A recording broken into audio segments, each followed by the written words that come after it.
स्टोनिक योद्धा की royal family में आपका स्वागत है। क्या वो तुम्हें छोड़कर चली गई? क्या वो अब तुम्हें नजरअंदाज करती है? क्या तुमने हर वो कोशिश कर ली जिससे वो वापस आए लेकिन नाकाम रहे? तो अब तुम्हें कुछ कहने या जताने की जरूरत नहीं है। बस चुपचाप ऐसा करो कि वो खुद लौटकर आने पर मजबूर हो जाए। ये कोई जादू नहीं, ये है साइकोलॉजी प्लस सेल्फ ट्रांसफॉर्मेशन का ऐसा खेल जो हर उस इंसान को पछताने पर मजबूर कर देगा जिसने तुम्हें हल्के में लिया। इस वीडियो में हम बात करने वाले हैं पूरे 10 चैप्टर्स की, ऐसे 10 लेसन जो तुम्हें इतना वैल्यूएबल, इतना अट्रैक्टिव और इतना पावरफुल बना देंगे कि कोई भी लड़की चाहकर भी तुम्हें इग्नोर नहीं कर पाएगी।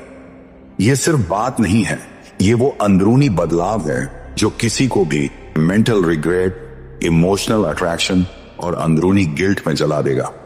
इस वीडियो में तुम जानोगे कौन सी ऐसी चुपचाप आदतें हैं जो सामने वाले को बेचैन कर देती हैं, कैसे तुम्हारा शांत रहना किसी को रातों की नींद छीन सकता है, कैसे सक्सेसफुल लोगों का एटीट्यूड हारे हुए लोगों को खा जाता है, कैसे अपनी वैल्यू इतनी बढ़ाओ कि लोग तुम्हें खोने से डरें।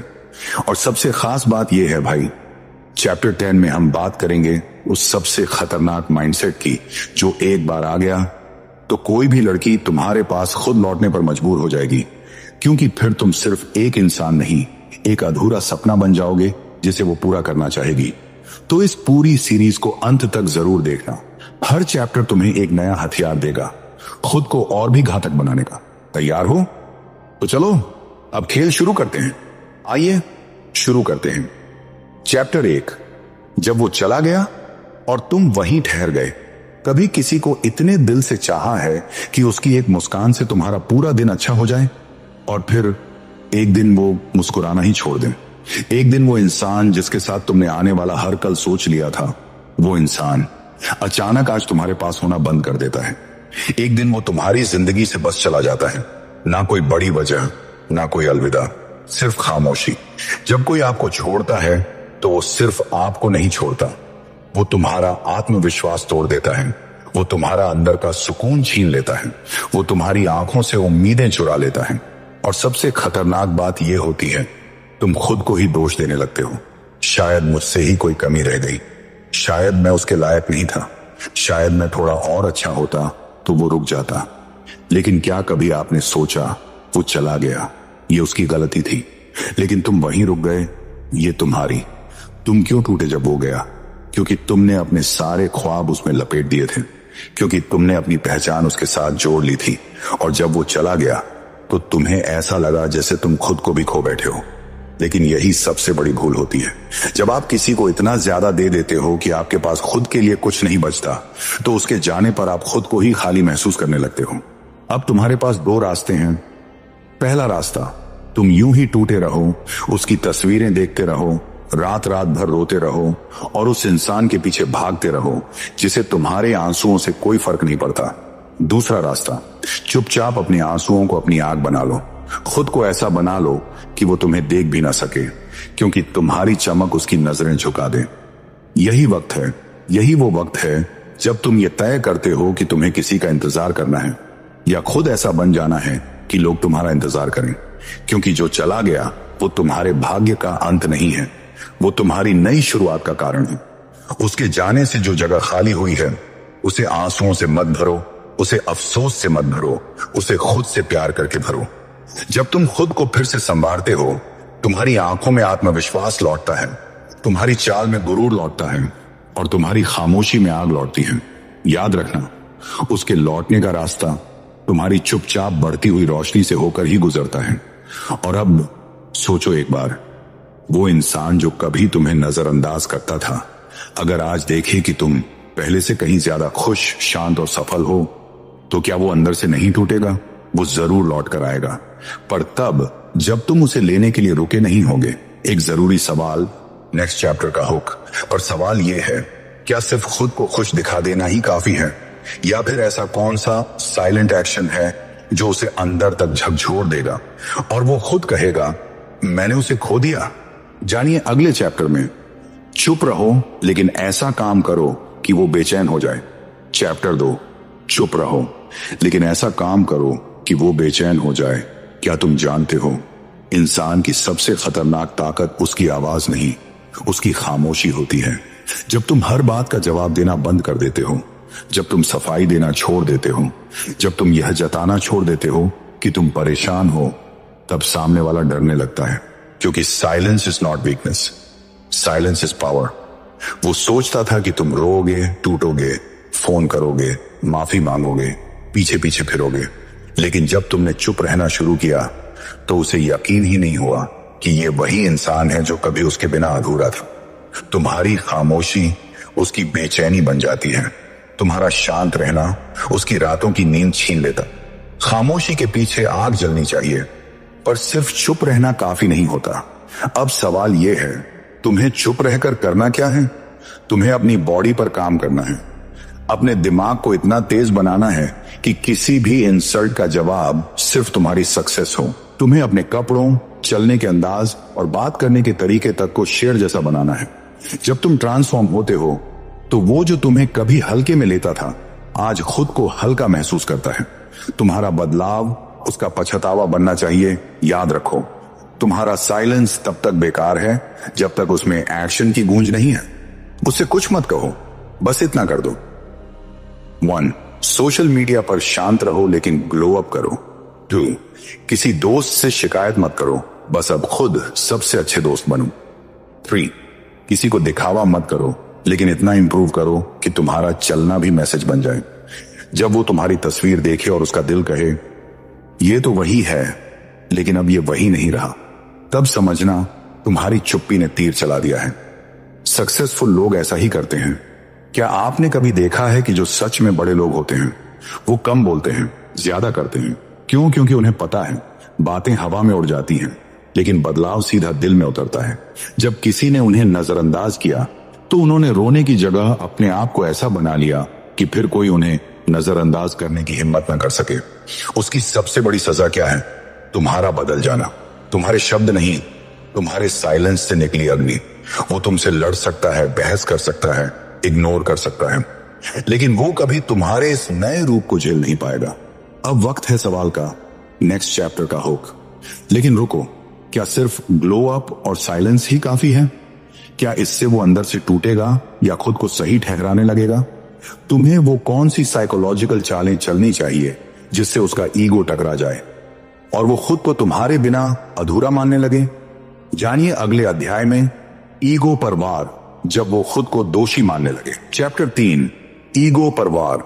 जब वो खुद को दोषी मानने लगे, कभी किसी को छोड़ने के बाद कुछ समय तक वो बड़ा शांत रहता है। सोचता है अरे वो तो मेरे बिना टूट जाएगा, पर जैसे जैसे वक्त गुजरता है और तुम टूटने की जगह निखरने लगते हो तो सोचता है क्या मुझसे कोई गलती हो गई? ईगो सबसे नाजुक चीज होती है। सामने वाला चाहे जितना भी मजबूत दिखे, उसका ईगो सबसे कमजोर हिस्सा होता है। और सबसे खतरनाक चीज तब होती है जब तुम उसका ईगो तोड़ते नहीं, उसे खुद ही अपने ईगो से लड़ने देते हो। यानी तुम कुछ कहते नहीं हो, पर उसे लगता है कि उसने तुम्हें खोकर खुद को कमजोर कर लिया है। तुम्हें अब क्या करना है? अब तुम्हारा काम है उसकी ईगो को उसके सामने खड़ा कर देना, ताकि वो अपने आप को ही कटघरे में खड़ा कर दे। कैसे? पहली चाल, इंडिफरेंस दिखाओ, ना नफरत ना मोहब्बत, बस एक बेपरवाही जो चुभे। वो तुम्हें देखे लेकिन तुम्हारी आंखों में कोई भावना ना हो, ना सवाल ना जवाब, बस शांति। ये शांति उसके अंदर युद्ध छेड़ देगी। दूसरी चाल, अनएक्सपेक्टेड ग्रोथ। तुम वहीं रहो लेकिन तुम्हारे आसपास की दुनिया बदल जाए। अब तुम्हारे साथ नए लोग हैं, अब तुम्हारा चेहरा पहले से ज्यादा रोशन है, अब तुम हंसते हो लेकिन वो हंसी उसके लिए नहीं है, और सबसे अहम बात, अब तुम्हें उसकी जरूरत नहीं है। तीसरी चाल, साइलेंटली सुपीरियर बनो। जब तुम बिना कुछ कहे हर जगह बेहतर नजर आने लगो तो सामने वाले को लगता है कि शायद मैंने ही गलती की। डार्क साइकोलॉजी का यही कमाल है, तुम उसे उसकी ही नजर से नीचा दिखा देते हो। तुमने कुछ कहा नहीं, लेकिन वो अपने अंदर ही अंदर अपने फैसले पर शक करने लगता है। तब शुरू होता है उसकी अंदरूनी जलन का दौर। वो देखता है कि तुम अब पहले से ज्यादा आत्मविश्वासी हो। वो देखता है कि तुम्हारी खामोशी अब उसे ही गूंगा बना रही है। वो देखता है कि तुम्हारी नजरों में अब कोई इंतजार नहीं बचा, और फिर वो खुद से ही लड़ने लगता है। मैंने उसे क्यों छोड़ा? क्या मैं ही गलत था? क्या वो अब सच में आगे बढ़ चुका है? क्या अब वो मेरी जरूरत महसूस भी नहीं करता? गिल्ट, सबसे खतरनाक इमोशन। अगर तुमने ये एहसास उसे दिला दिया कि उसने तुम्हें नहीं खुद को खोया है, तो समझो तुम्हारी जीत पक्की है। वो लौटेगा, लेकिन इस बार ईगो के साथ नहीं, पछतावे के साथ। वो कहेगा, काश मैंने तुझे तब समझा होता। लेकिन अभी कहानी खत्म नहीं हुई। तुमने उसे अंदर से तोड़ दिया। अब बारी है खुद को इतना ऊंचा उठाने की कि वो तुम्हारे स्तर तक सोचने की भी हिम्मत न कर सके। अब सवाल यह है, नेक्स्ट चैप्टर का हुक। क्या सिर्फ पछतावा दिला देना ही काफी है, या फिर तुम्हें ऐसा क्या करना चाहिए जिससे उसकी जिंदगी की हर खुशी अधूरी लगने लगे और वो तुम्हें वापस पाने के लिए खुद को बदलने लगे? जानिए अगले अध्याय में, खुद को ऐसा बना लो कि वो खुद को तुमसे कम समझे। चैप्टर 4, खुद को ऐसा बना लो कि वो खुद को तुमसे कम समझे। वो तुम्हें छोड़कर चला गया था क्योंकि उसे लगा कि वो तुमसे बेहतर है। उसे लगा कि तुम रिप्लेस हो सकते हो, लेकिन वो भूल गया था एक बात, हीरे हमेशा मिट्टी में दबे रहते हैं, पर जब वो चमकते हैं तो दुनिया झुकती है। अब वक्त है खुद को ऐसा बनाने का कि वो तुम्हारी तुलना किसी से कर ही ना सके। उसने जब तुम्हें छोड़ा था तब तुम बिखरे हुए थे, लेकिन अब तुम एक नया रूप ले रहे हो। एक ऐसा रूप जहां तुम किसी की जरूरत नहीं बल्कि किसी की कमी बन जाते हो। लेवल ऐसा करो कि वो खुद को छोटा महसूस करे। दुनिया में सबसे बड़ी सजा क्या होती है?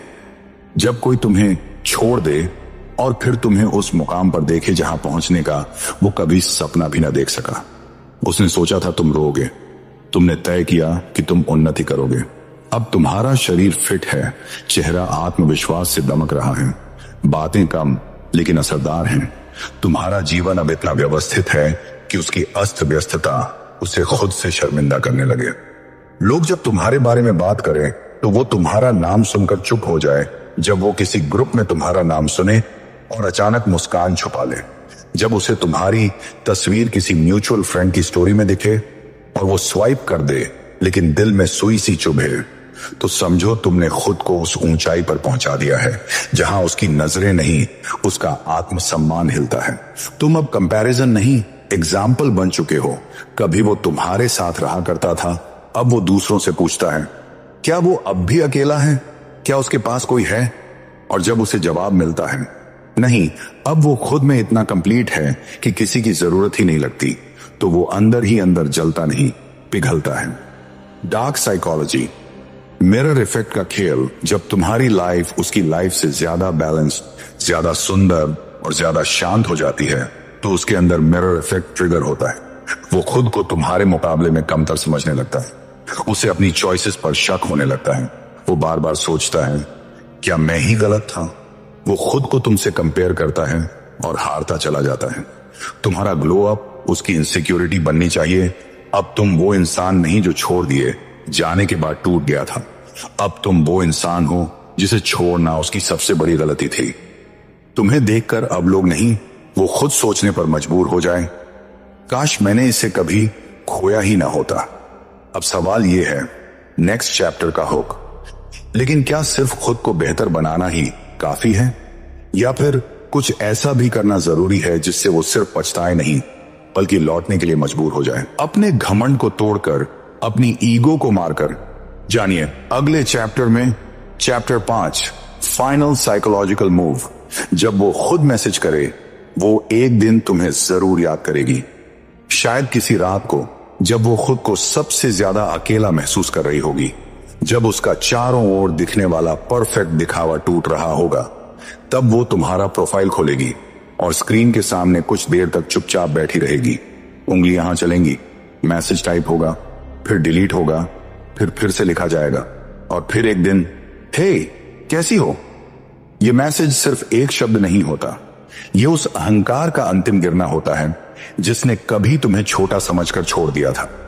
ये उस ईगो की कब्र होती है जो कभी यह मानने को तैयार नहीं था कि तुम्हारे बिना भी जिंदगी अधूरी हो सकती है। लेकिन सवाल यह है, वो ऐसा क्यों करेगी? क्या सिर्फ इसलिए क्योंकि तुम ग्रो हो गए? नहीं, बल्कि इसलिए क्योंकि तुमने एक ऐसी साइकोलॉजिकल स्ट्रेटेजी अपनाई जिसने उसे धीरे धीरे इमोशनली डिपेंडेंट बना दिया, बिना कोई बातचीत किए, बिना पीछा किए, बिना गिड़गिड़ाए। The final psychological trigger, power of absence.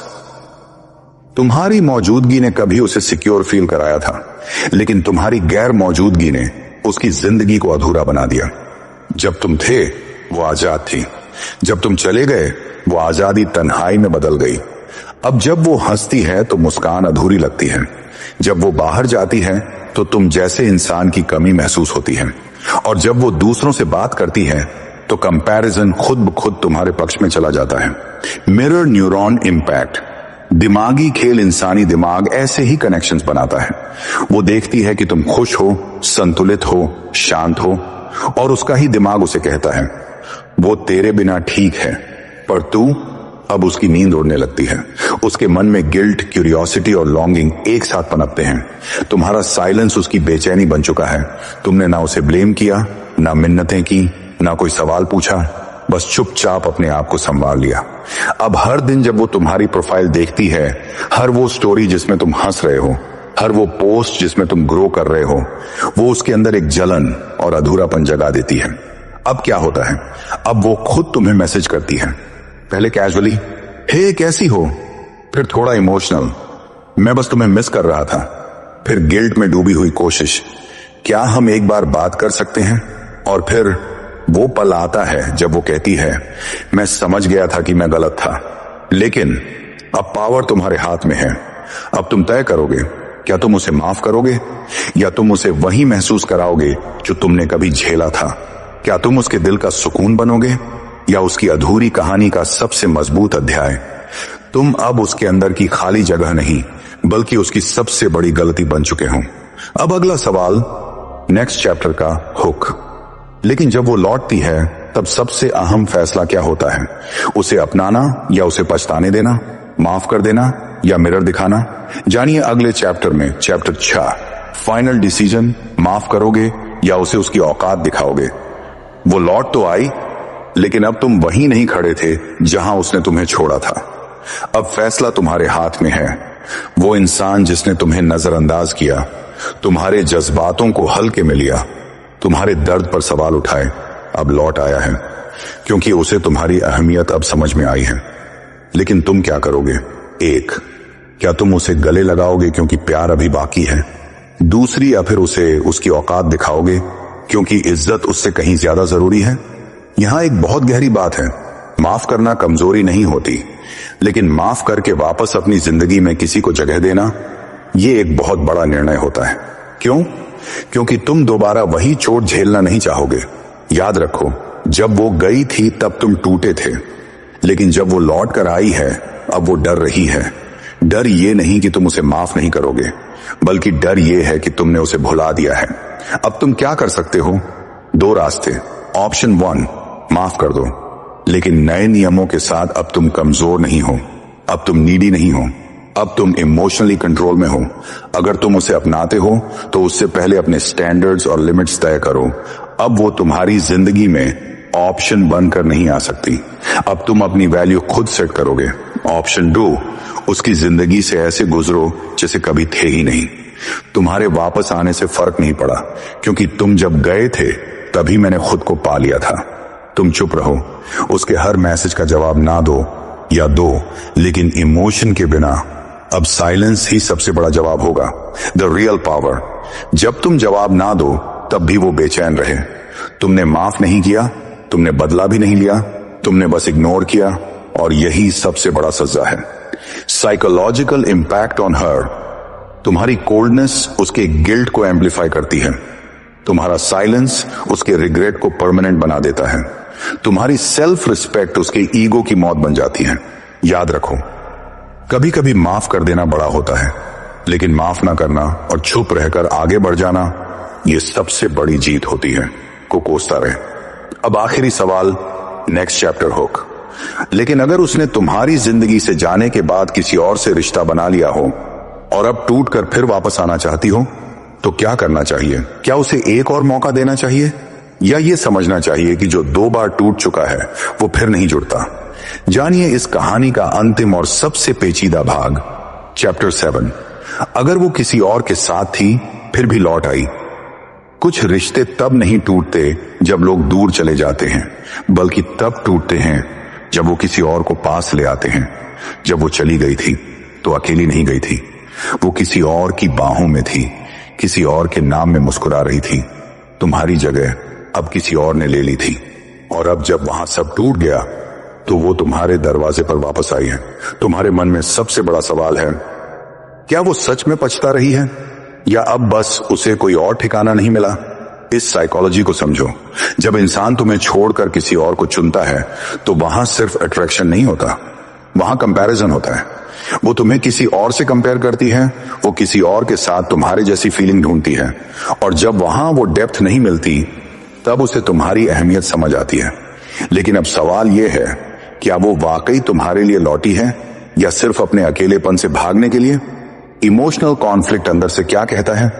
एक हिस्सा कहता है वो वापस आई है, इसका मतलब है कि वो अब बदल गई है। दूसरा हिस्सा चिल्लाता है, अगर वो सच में तुम्हारी थी तो गई ही क्यों थी? यहां तुम्हारा सबसे बड़ा इम्तिहान है, तुम इमोशनल होकर फैसला लोगे या इवॉल्व्ड होकर? अब खुद से 3 सवाल पूछो। 1, क्या तुम अब भी पहले जैसे हो? नहीं, तुमने अपनी वैल्यू बढ़ाई है। तुम उस इंसान में बदल चुके हो जिसे अब खोने का डर किसी को भी हो सकता है। 2, क्या उसका वापस आना तुम्हारे ग्रोथ को रोक देगा? अगर तुमने उसे एक्सेप्ट कर लिया तो कहीं तुम फिर उसी दर्द, उसी इनसिक्योरिटी की तरफ तो नहीं लौट रहे? 3, क्या तुम उसे वापस लेना चाहते हो या बस अपनी ईगो को कंफर्ट देना चाहते हो? ये बहुत गहरा सवाल है। कभी कभी हम उस इंसान को नहीं चाहते, हम बस ये चाहते हैं कि वो हमें फिर से चाहे। अब 2 रास्ते हैं। ऑप्शन 1, वापसी की इजाजत, लेकिन पूरी क्लैरिटी के साथ उससे सवाल करो, उसकी जर्नी जानो कि उसने तुम्हें क्यों छोड़ा और अब क्यों लौटी। अगर उसमें गिल्ट, ऑनेस्टी और मैच्योरिटी है तो शायद वो एक नया रिश्ता डिजर्व करती है। लेकिन ऑप्शन 2, उसे जाने दो, लेकिन दिस टाइम परमानेंटली। उसने तुम्हें तब नहीं चुना जब तुम सच्चे थे। अब जब तुम मजबूत हो गए हो तो तुम्हारे पास लौटना उसका हक नहीं है। अगर तुमने उसे माफ कर भी दिया तो भी ये मत भूलो कि अब तुम पहले जैसे नहीं रहे। अब तुम वो इंसान हो जो खुद की वैल्यू जानता है, जिसे अब कोई मजबूरी में नहीं, सिर्फ कदर में अपनाए। सीख इस अध्याय से, अपनी सेल्फ रिस्पेक्ट को सबसे ऊपर रखो, किसी के गिल्ट को अपनी दया मत बनाओ, किसी की वापसी को अपनी जीत मत समझो, जब तक वो वापसी तुम्हारे ग्रोथ के लायक ना हो। अगर तुम उसे माफ करके फिर से अपने जीवन में ले लेते हो तो कैसे तय करोगे कि वो इस बार सच में तुम्हारे साथ है और दोबारा वही गलती नहीं दोहराएगी? क्या तुम्हें उसकी लॉयल्टी पर दोबारा भरोसा करना चाहिए, या खुद को इमोशनली प्रिपेयर रखना चाहिए कि एक बार जो गया वो फिर भी जा सकता है? चैप्टर 8, क्या लौटे हुए रिश्ते पर दोबारा भरोसा किया जा सकता है, या ये एक और धोखे की शुरुआत है? कभी कभी जिंदगी तुम्हें वही इंसान दोबारा सौंप देती है जिसने तुम्हें सबसे ज्यादा दर्द दिया था। अब तुम्हारे सामने 2 रास्ते होते हैं, माफ कर दो या खुद से वफा निभाओ। जब कोई लौट कर आता है तो वो सिर्फ इंसान नहीं होता, वो अपने साथ अतीत का बोझ, टूटे वादे और अधूरे सवाल भी लेकर आता है।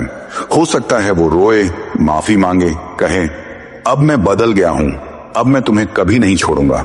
लेकिन सवाल ये नहीं है कि वो क्या कह रहा है, सवाल ये है, क्या तुम्हारा दिल फिर से उतनी ही गहराई से टूटने को तैयार है? साइकोलॉजी क्या कहती है? 1, रिलैप्स ऑफ इमोशन। जब कोई लौटता है तो वो तुम्हारी पुरानी यादों को ट्रिगर करता है।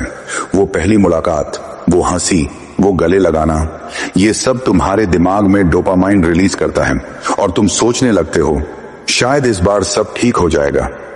लेकिन साइकोलॉजी कहती है ह्यूमन माइंड पुराने दर्द को भूल जाता है, लेकिन पैटर्न को नहीं। अगर पैटर्न वही है, मैनिपुलेशन, लाइज, इमोशनल अब्यूज, तो उसका लौटना एक और धोखे की शुरुआत हो सकती है। 2, गिल्ट या लव। क्या वो गिल्ट में वापस आया है क्योंकि उसका नया रिश्ता नहीं चला, या इस बार वो सच में तुम्हारे लिए लौटा है? रियल लव वापसी में नहीं, कंसिस्टेंसी में दिखता है। अगर वो हर बार तुम्हें तब याद करता है जब उसे किसी और ने ठुकरा दिया हो, तो वो तुम्हें नहीं, अपने कंफर्ट जोन को चाह रहा है।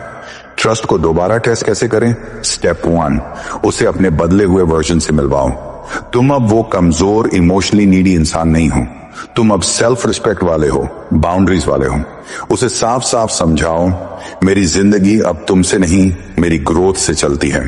Step 2, time based testing. उससे कहो, अगर तुम सच में वापस आना चाहते हो तो 90 दिन तक सिर्फ कंसिस्टेंसी दिखाओ, कमिटमेंट नहीं मांगो। देखो क्या वो तुम्हारे बिना भी लॉयल रहता है, क्योंकि जो इंसान रिटर्न टिकट लेकर वापस आता है वो कभी लॉन्ग जर्नी नहीं करता। Step 3, behaviour tracking, not words. उसके एक्शंस देखो, क्या वो सच में तुम्हें सपोर्ट कर रहा है? क्या वो तुम्हारे गोल्स में इंटरेस्ट दिखा रहा है? क्या वो तुम्हारी वैल्यू को अब समझता है? याद रखो, जो पहले तुम्हें ग्रांटेड ले चुका है वो दोबारा भी वही कर सकता है, अगर तुमने उसे बिना टेस्ट किए एक्सेप्ट कर लिया। एक बात हमेशा याद रखो, जो इंसान तुम्हें छोड़ चुका है वो तुम्हारे घर का दरवाजा दोबारा तभी खटखटाता है जब उसकी दुनिया में कोई और जगह उसे नहीं मिलती। अब तुम्हें तय करना है, क्या तुम्हारा दिल धर्मशाला है या एक मंदिर जहां हर कोई यूं ही अंदर नहीं आ सकता। अगर तुमने माफ कर दिया तो उसे प्रूफ करने दो कि उसने जो खोया था वो सच में अनमोल था। उसे आसानी से मत अपनाओ, क्योंकि दर्द दोबारा सहने की कैपेसिटी अब तुम्हारे अंदर नहीं रही। अगर तुमने उसे माफ नहीं किया तो भी गिल्ट मत रखो। कभी कभी खुद से वफादारी किसी और से रिश्ते निभाने से ज्यादा जरूरी होती है। इस चैप्टर की सीख, हर लौटने वाला इंसान तुम्हें डिजर्व नहीं करता। ट्रस्ट एक बार टूटे तो उसे दोबारा बनाने के लिए टाइम नहीं, बिहेवियर चाहिए। तुम्हारी सेल्फ रिस्पेक्ट तुम्हारे रिश्ते से ऊपर होनी चाहिए। अब एक बेहद जरूरी और खतरनाक सवाल, अगर उसने तुम्हें फिर से ठुकरा दिया, इस बार तुम कैसे अपने आप को टूटने से बचाओगे? चैप्टर 9, जब वही इंसान दोबारा तुम्हें तोड़ दे तो खुद को इमोशनली कैसे संभालें और उससे भी ज्यादा मजबूत कैसे लौटें। कभी कभी हम वही गलती दोबारा करते हैं जिससे हमने कभी कसम खाई थी कि अब दोबारा नहीं करेंगे। जब दिल दूसरी बार टूटता है, पहली बार दर्द होता है, दूसरी बार खुद पर गुस्सा आता है। पहली बार रोते हैं, दूसरी बार अपने आप से सवाल करते हैं, मैंने क्यों भरोसा किया? मैं फिर से क्यों पिघल गया? क्या मैं वाकई इतना कमजोर हूं? लेकिन सच्चाई ये है, तुम कमजोर नहीं थे, तुम बस इंसान थे। और इंसान दिल से सोचता है, आंकड़ों से नहीं। अब क्या करना है? स्टेप 1, इमोशनल पेन को एक्सेप्ट करो, सप्रेस मत करो, दर्द को इग्नोर मत करो। मत बनो वो नकली इंसान जो कहता है मुझे फर्क नहीं पड़ता। अगर फर्क नहीं पड़ता तो रात को नींद क्यों नहीं आती? दिल बार बार वहीं क्यों चला जाता है? जैसे फिजिकल चोट को मरहम चाहिए, वैसे ही इमोशनल दर्द को समझने, सुनने और बहने का हक चाहिए। क्राई इफ नीडेड, लेकिन हर आंसू के बाद अपने आप से एक वादा करो, अब ये मेरा आखिरी आंसू है उसके लिए। स्टेप 2, ब्लेम से बाहर निकलो, रिस्पॉन्सिबिलिटी पकड़ो। उसने मुझे धोखा दिया, उसने मेरा इस्तेमाल किया, ये सब सही है, लेकिन अब वो तुम्हारी कहानी का हिस्सा नहीं है। अब कहानी तुम्हारी है और स्टीयरिंग तुम्हारे हाथ में। अगर वो दोबारा तुम्हें तोड़ गया तो अब हीलिंग भी तुम्हारे हाथ में है। खुद से पूछो, अब मैं अपने आप को कैसे रिबिल्ड करूं? क्या मैं इस बार खुद को इतना मजबूत बना सकता हूं कि कोई भी मेरी वैल्यू बिना सोचे न तोड़ सके? स्टेप 3, साइलेंट ट्रांसफॉर्मेशन शुरू करो। अब ना कोई स्टेटस डालो, ना कोई इमोशनल पोस्ट, ना ही उसे बताने की कोशिश करो कि तुम कितना टूटा। अब सिर्फ 2 चीजों पर ध्यान दो, अवेयरनेस, सेल्फ ग्रोथ। रोज 1 घंटा खुद के लिए दो, चाहे जिम, पढ़ाई या मेडिटेशन। एक नई स्किल सीखो जो तुम्हें पहले से बेहतर बनाए। हर दिन खुद से कहो, मैं कोई बन रहा हूं जिसे कोई भी नजरअंदाज नहीं कर सकता। तो सेल्फ रिस्पेक्ट, अब किसी के मैसेज का तुरंत जवाब मत दो। अब किसी को सेकंड चांस देने से पहले खुद से पूछो, क्या ये इंसान मेरी इनर पीस के लायक है? याद रखो, सेल्फ रिस्पेक्ट ऐसी चीज है जो एक बार चमकने लगे तो लोग तुम्हें खोने से डरने लगते हैं। अब माइंडसेट को अपग्रेड करो। ब्रेकअप ने मुझे नहीं तोड़ा, उसने मुझे बनाया है उस वर्जन में जिसे अब कोई तोड़ नहीं सकता। मैं अब नफरत से नहीं, खामोशी और सक्सेस से जवाब दूंगा। जो चला गया वो एक सबक था, लेकिन अब मैं खुद एक मिसाल बनूंगा। साइकोलॉजी क्या कहती है? रिजेक्शन से उबरने के लिए सबसे जरूरी है आइडेंटिटी रिबिल्डिंग, यानी अपनी नई पहचान बनाना, जहां तुम अब किसी के एक्स नहीं हो बल्कि अपने आप के हीरो हो। Social silence internal strength. जो इंसान हर दर्द सोशल मीडिया पर बयान नहीं करता, वो अंदर से जल्दी हील होता है। जब वो देखेगा कि तुम टूटा नहीं बल्कि और भी चमक गए हो, तब उसके अंदर गिल्ट, रिग्रेट और क्यूरियोसिटी तीनों जहर की तरह पलेंगे। और वहीं से शुरू होगा तुम्हारा असली बदला, बिना कुछ कहे। इस अध्याय की सीख, जब वो दोबारा तोड़े तो उसे जवाब ना दो, खुद को बनाओ। इमोशंस को फील करो, लेकिन उन्हें डिफाइन मत करने दो। साइलेंस और सेल्फ ग्रोथ, यही सबसे बड़ी वापसी है। अब एक सवाल जो तुम्हारे भविष्य का रुख बदल सकता है, क्या अब तुम किसी को दोबारा खुद से ऊपर रखने की गलती करोगे, या सीख चुके हो कि तुम्हारा असली रिश्ता खुद से है? 10वें अध्याय में जानिए, वो खुद लौट कर आएगी, बस तुम चुपचाप ऐसा करो। चैप्टर 10, अंतिम अध्याय। अपने अंदर ऐसा बदलाव कैसे लाएं कि कोई तुम्हें फिर से लाइटली लेने की हिम्मत न कर सके। अब वक्त आ गया है कि तुम वो इंसान बनो जिसकी कोई तुलना ना हो, जिसे देखकर लोग सिर झुकाएं, जिसके आगे कोई अपना ईगो ना दिखा पाए। परमानेंट ट्रांसफॉर्मेशन का मतलब क्या है? यह सिर्फ सरफेस लेवल बदलाव नहीं है, यह दिल, दिमाग और आत्मा का वो बदलाव है जो तुम्हें अंदर से एक अटूट, मजबूत और शांत वॉरियर बना देता है।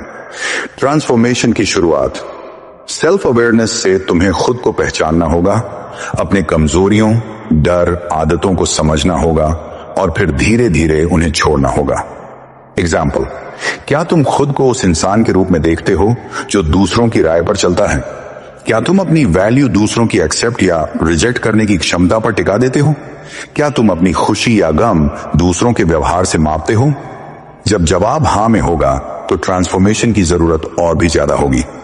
स्टेप 1, अपनी वैल्यू खुद तय करो। अब किसी से अप्रूवल की तलाश छोड़ो। जो खुद को वैल्यू देना सीख लेता है, वो कभी दूसरों के शब्दों या व्यवहार से गिरता नहीं। कैसे? हर सुबह खुद को ये कहो, मैं अपनी कीमत खुद तय करता हूं और इसे कोई घटा या बढ़ा नहीं सकता। अपने स्ट्रेंथ्स और यूनिकनेस को पहचानो और उनकी सेलिब्रेशन करो। Step 2, emotional independence. किसी और की हां या ना तुम्हारी खुशी या दुख का कारण न बने। किसी की बातों या नजरों से अपनी भावनाओं को प्रभावित मत होने दो। ये इंडिपेंडेंस तुम्हें वो शांति देती है जिसकी चाहत हर इंसान करता है, पर बहुत कम पाता है। स्टेप 3, बाउंड्रीज सेट करना सीखो। जो लोग तुम्हें रिस्पेक्ट नहीं करते, उनको अपनी जिंदगी से बाहर निकालो। ना बोलना सीखो, अपनी लिमिट्स डिफाइन करो। ये समझो कि ना कहना भी प्यार है खुद से। Step 4, consistent self improvement. कभी भी खुद को पूरी तरह परफेक्ट मत समझो। हर दिन एक नया वर्जन बनो, बेहतर, मजबूत और ज्यादा समझदार। पढ़ाई करो, नई स्किल्स सीखो, फिटनेस पर ध्यान दो, खुद को मेंटली और फिजिकली चैलेंज करो। स्टेप 5, अपने सर्कल को समझो और सही लोगों के साथ रहो जो तुम्हें गिराने की बजाय उठाते हैं। जो तुम्हारे सपनों को समझते हैं, उनके साथ वक्त बिताओ। याद रखो, आपका एनवायरनमेंट आपकी सोच और आपकी वैल्यू को प्रभावित करता है। इस ट्रांसफॉर्मेशन के फायदे कोई तुम्हें आसानी से इग्नोर नहीं कर सकता। जो तुम्हें खोने का खतरा समझेंगे, वो तुम्हारे लिए दौड़ेंगे। तुम्हारी खुशी किसी और की मंजूरी पर निर्भर नहीं रहेगी। तुम्हारा कॉन्फिडेंस और रिस्पेक्ट आसमान छुएगा। साइकोलॉजी का सीक्रेट, जब इंसान खुद से प्यार करता है तो वह दूसरों के नजरिए से स्वतंत्र हो जाता है, और यही असली जीत है जो किसी के लौटने या छोड़ने से प्रभावित न हो। इस आखिरी अध्याय की सीख, खुद को इतना मजबूत बनाओ कि कोई तुम्हें हल्के में न ले सके।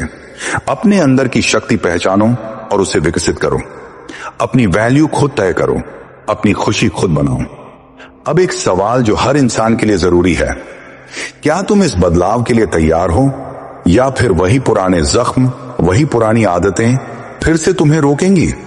अब बहुत हो चुका, बहुत सह लिया, बहुत झेल लिया, बहुत टूट चुके हो। अब वक्त है खुद को बनाने का। अब वक्त है खुद को उस मुकाम पर ले जाने का जहां से कोई तुम्हें छोड़ने का सोच भी ना सके। अगर तुम आज भी उसे वापस लाने की भीख मांग रहे हो, तो समझ लो तुम अब भी खुद को नहीं जानते। लेकिन अगर अब तुमने ठान लिया है कि अब मैं चुप रहूंगा लेकिन ऐसा बदलूंगा कि वो खुद लौटेगी, तो कमेंट करो, अब मैं अपनी कदर खुद तय करूंगा।